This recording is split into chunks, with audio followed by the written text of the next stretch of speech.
February 6, 2014, a team of elite cave divers arrived in Norway ready to plunge into Plurora, a system so deep, dark, and merciless that few had dared tread its waters before. They didn't yet know this would become one of Norway's most harrowing caving disasters.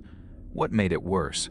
One of them, Kai Konkien, 46, a veteran whose scars could fill a ledger, had lost his best friend and diving partner just 12 months prior. Yet, here he was again, back within weeks, preparing to descend into Europe's most lethal underwater labyrinth.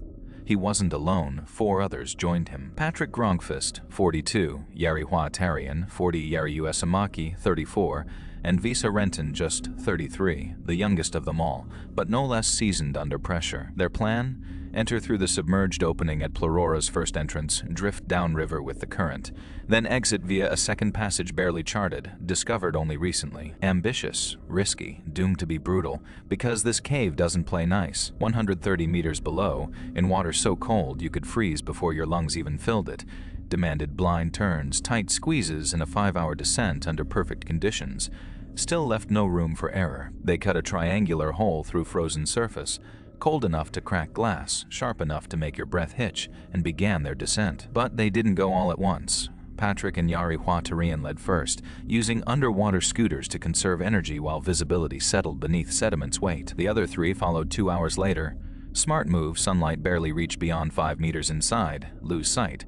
You might not find your way back, or worse, drown before you could scream. And for the first 34 meters, it went smoothly. Narrow corridors passed, without incident until they found themselves in an air-filled chamber 250 meters long, warm enough to catch their breath and just wide enough to rest before facing what came next, a steep drop into darkness. For a moment, it felt like this could be easy. Too easy. Then the turn came.